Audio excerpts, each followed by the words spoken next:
So for your strengths, you put that you're compliant, which is just a counseling way of saying that you show up. You're willing to do the work. Um, Good verbal communication, which I concur with that. Stable finances, um, stable living condition, usually meaning you've been in the same house, you're not in and out of different living places. I know, like right now, it probably doesn't feel so stable, but it's mainly stable, meaning Yeah, I'm not you have moving stable from home. house to house or Right, exactly. jail to halfway house or right. Right, right. And then so those are kind of boxes that she checked. Um, she put that you're invested in your treatment, willing to do the work needed to achieve mental well being, able to talk about your needs and feelings. So those were all strengths. You feel like there's some other strengths that you would want to add to that? I'm not really sure what else there could be. Like, I guess I get stumped on like what the criteria is for a strength. Well, anything that you do that will benefit you Yeah. and getting through this and becoming the person you want to become.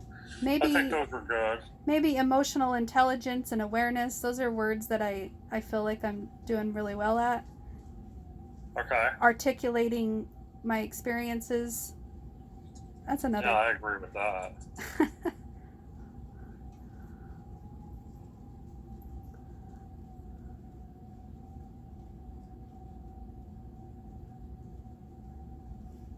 Sorry, I'm writing this. That's fine. Okay, so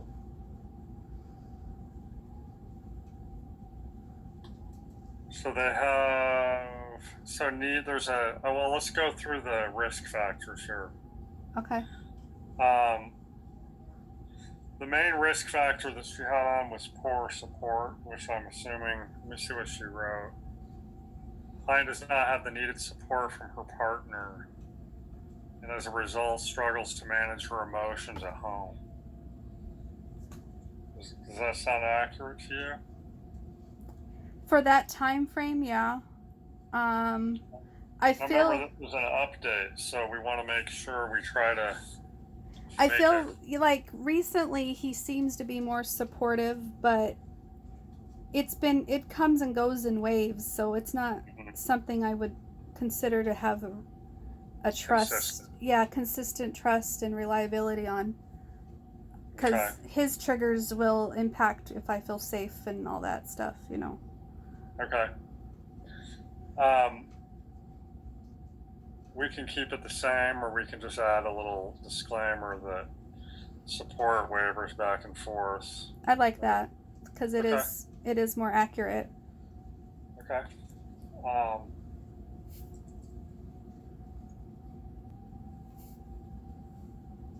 a few of these are just standard, just talking about some of the assessments. Um, Clients' needs and expectations and responsibilities. And usually in this area, we just put that you need support. Here it says you need support in establishing an identity outside her marriage and coping skills to manage anxiety. Um, we could keep that, but we could add um, the area we were talking about um,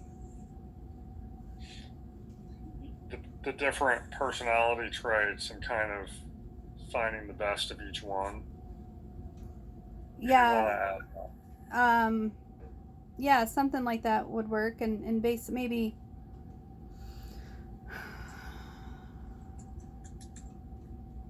allowing different emotions and how to process them, something like that. that. Um, because it mentions an identity outside of my marriage, but I also would like to know my identity inside the marriage that's not reflective of his desires. You know what I mean? Yeah. Yeah, that makes sense.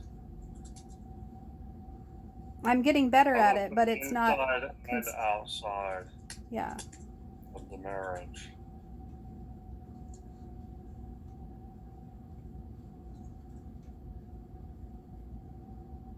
You're not planning on leaving anytime soon, right? No. Okay. I had a job offer in Louisiana, though. I turned it down. Did you really? Yeah. Were you looking in Louisiana? What made you get a job offer in Louisiana? No, I wasn't looking for it. So my brother is a pilot, and he flies a private like jet for this company that owned by these billionaires. They actually work in oil because he lives in Houston, moving to Louisiana.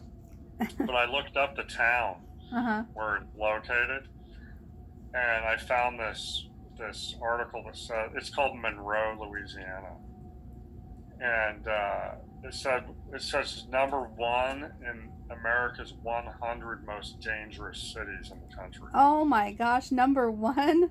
Yeah, it was number one. So I sent that message to them, and I was like, "Is this the area you were talking about?" And they were like, "Yeah." I'm like, "This is high, one of the most dangerous cities," and they're like, "Well, that's why they need counseling." I'm like, "Yeah, I bet that's why they need counseling." But no, I have no interest. I'm not going anywhere. Well, that's good. Goals and objectives. So your original goals, we always usually do about 3 of them. The first one, so in each goal and objective, there's a problem domain. And then there'll be a problem statement. And then there'll be a goal. Okay.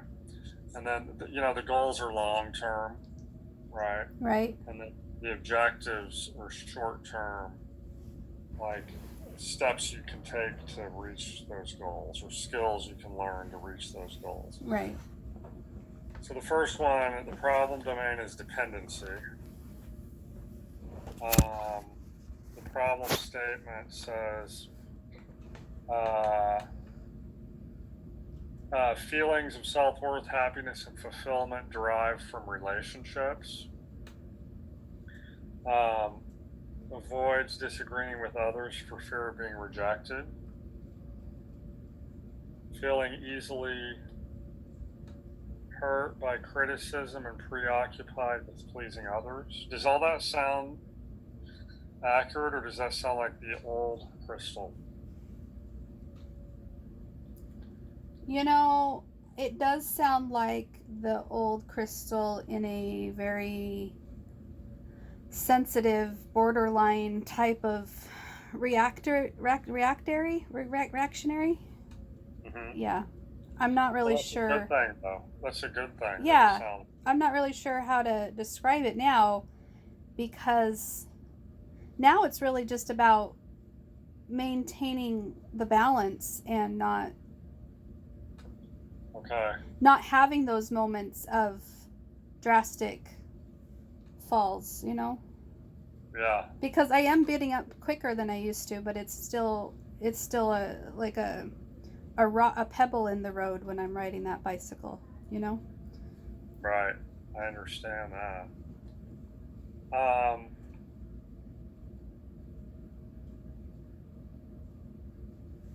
So it also says difficulty making decisions or initiating actions without reassurance from others.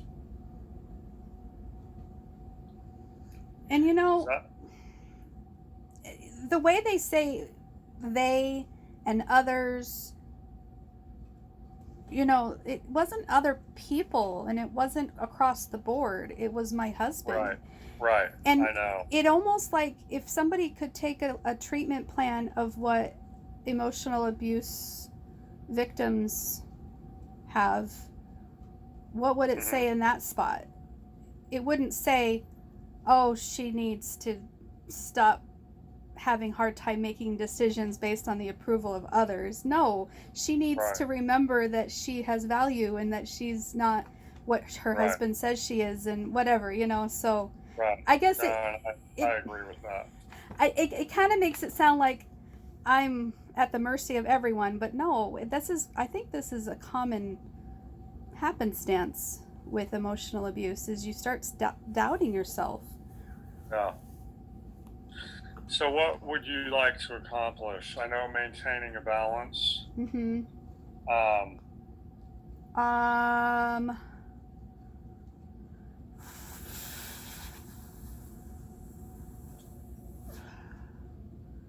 I wish I had the exact answers. Sorry. it's okay. And here's the thing: we don't have to complete this right now. Um, I just, I really believe in completing treatment plans in collaboration with you. Okay.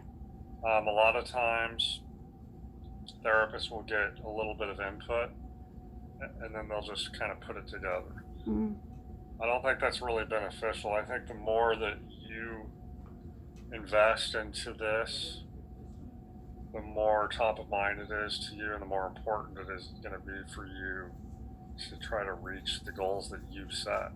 If I set goals for you, I mean, where's the motivation for you? They may not even really be the goals that you want. right. I know So, that when I first started therapy, my reality best fit that of borderline personality disorder, and hmm, I didn't know what was best for me. I could barely function. I was right, a mess. right, So yeah, I could see why. I don't even remember Karen asking me those questions. Those seem that long ago, from like yeah, 2017, that she may have just used the same ones that were in there. But what I'm thinking right now is for a goal is I want to know what my boundaries are and be able to stick with them on game day. Not just know the plays. I want to play the plays on game day. right, Do you know what I'm saying? yeah, I like that.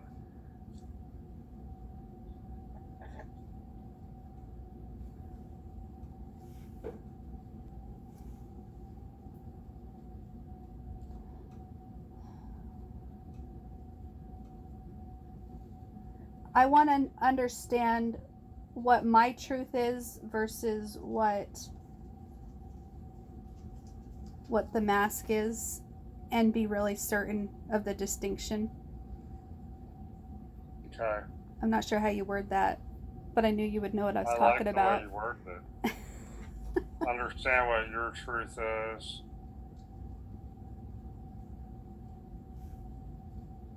and you said what the mask is, or what? Yeah, what the distinction between my truth and the mask.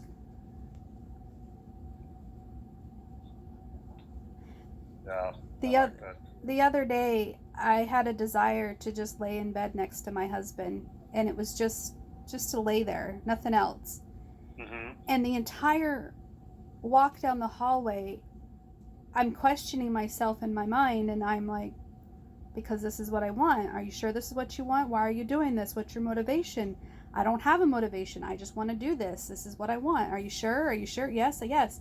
And then I laid down and he puts his leg over my leg, and I'm like, yes, I like that. That's a nice touch. And Hmm. then I started to enjoy it, but then my voice was like, what are you doing? What are you doing? And I felt almost like I was cheating myself or betraying myself or not being true to myself. And I'm like, but I don't have a motivation on this. I'm not. Yeah, and that's the thing, you know. Sometimes it can be confusing when you're trying to find your own identity apart from him. It can make you feel when you do spend time with him, it can make you feel like you're almost like an addict giving in to something, Right. And right? it's kind of like when I was dieting and I indulged on something on cheat day and I was allowed to, and I'm like, oh, I shouldn't, but you got to eat and you can't deny yourself all the time. And Right. it Yeah, you know, almost you have to look at it like it's so. Say an addict is in recovery and they're denying all those cravings, right? mm-hmm, Sometimes there's an appropriate time, even in addiction. I mean, say an addict, you know, needed a major surgery mm-hmm, and they needed to be put on some sort of pain medication. it's okay to do that Right. as long as you have a plan. Your motivation in that instance is not, self gratification and getting high, but it's maintenance of pain. There's a difference between the two, right? Yeah, and I agree with you. And I laid there struggling with this back and forth, and I didn't get up and I didn't leave, but I wanted to and I didn't, and I'm like, but why do you want to? And then I recognized that I was wanting to because he told me a week ago or two, I can't remember how long it was, but he said, "You keep dipping in and out of this relationship. You keep Hmm. coming in when you want to and you leave when you don't want to be with me. You can't make up your mind." And I agree with that. I agree that I can't make up my mind. I agree that I Yeah, don't have a solid foundation underneath any decision right now. So that's a good goal to have. I want a solid foundation just on the direction that I'm heading in. But he's he laid there and he heard me of being upset, and he understands so much more now than he did 2 weeks ago, how I'm trying to figure out what I want, and I'm being very open and honest with him, and I'm bawling my eyes out to him going, I don't know why my brain tells me to leave when I want to stay, and I don't want to stay because I want your love and validation and I want to make you happy. That's not what this is. I just want to be here right now in this moment. right. And I'm afraid that I'm giving you mixed signals or you're going to be upset with me. Yeah, but think about how much more powerful it is for you to be there because you want to be there Right. versus being there to try to appease him or to try to make him feel a certain way. That's the power of free will. Yeah. That's why free will is so important, because you're choosing to be there versus feeling obligated to be there, Or feeling obligated that I had to leave because I'm giving him mixed signals. right? And once Yeah. once I tapped into that, he just hugged me and he loved me and he started rubbing my back and my Uh, head. He was rubbing my yeah. head because I told him I felt like there was just too much going on in my head. And he's like, Hmm. "Well, does this feel good?" And I go, "You know what would feel better is if you just took your finger and rub it down my face." I don't know why I Yeah. asked for that, but I asked for that randomly.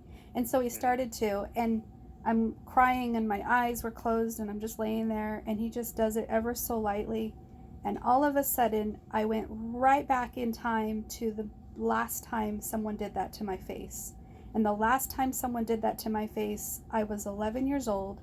I had strep throat. I was at my mom's house before she moved to Arizona, and I was sick and had a hard time sleeping, and she rocked me in the rocking chair, the big lazy boy rocking chair, and she did that to my face to help me fall asleep.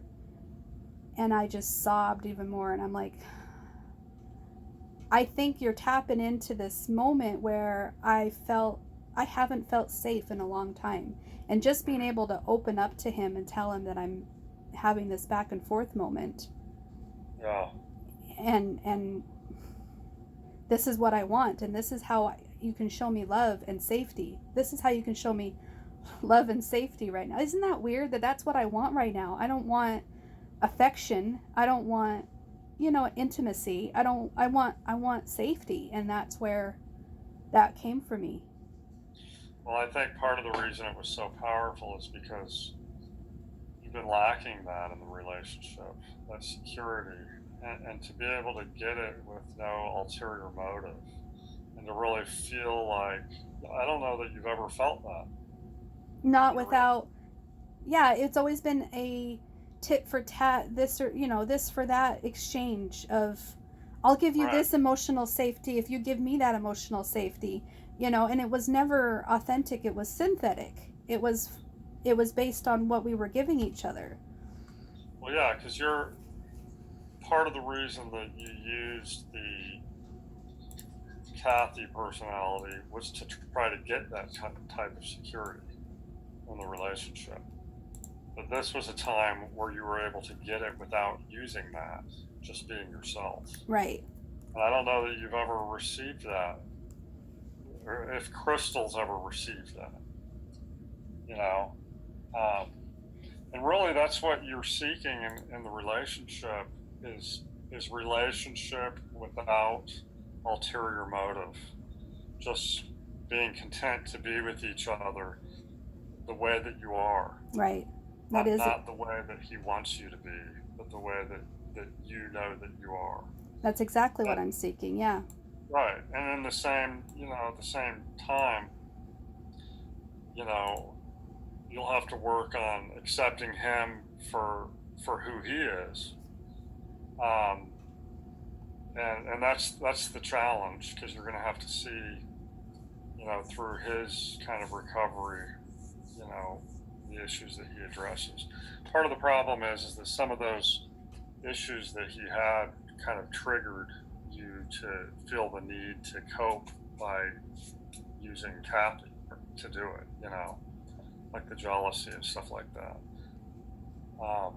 But he has the ability to resolve those issues. You know, it's just a matter of, you know, he's going to have to go back and try to determine, where those issues come from, and understand that, he doesn't need to be that way with you. Yeah, I think it's been a really humbling experience for both of us, because we recognized it was a game, but we didn't know how to stop playing. Mm-hmm. And so now we've had practice at pointing out when each other's doing the game, but we're starting to be more aware when we're doing our own stuff.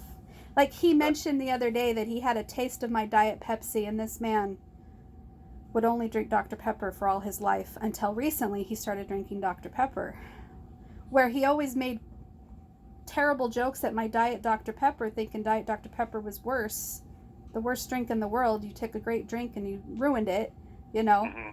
And now he's drinking Diet Dr. Pepper to try to improve himself. And he took a drink of my Diet Pepsi recently, and he was like, that was the nastiest shit. And he starts getting hateful. He starts being spewing at the mouth and everything. And I'm like, where is this coming from? You don't have to be so hateful towards my Diet Pepsi, dude. Where's that coming from? And we kind of just chuckled it off and laughed, and I left the room, and 2 minutes later he comes in and he goes, I don't know where that came from. I know I've been struggling with some jealousy things lately, so I wonder if I just threw it all into the Diet Pepsi in that moment. And I just thought it was really great of him to be so self-aware. Yeah, that's a huge step. That's really a huge step. It sounds like he's making efforts, and doing his best to work with you. But just keep in mind, it's not always going to be perfect. There's going to be back and forth a little bit. It's going to be some growing pains. Yeah. Yeah, roller coaster. It's not a straight line to the success, right? It never is. But own hills and valleys. The thing you got to keep in mind is, as long as you're on the road, that's where you need to be. Moving forward. You don't have to move fast. Yeah. Now, there's going to be times where it feels slow, times where it feels like it's working. As long as you stay on the road, that's the key.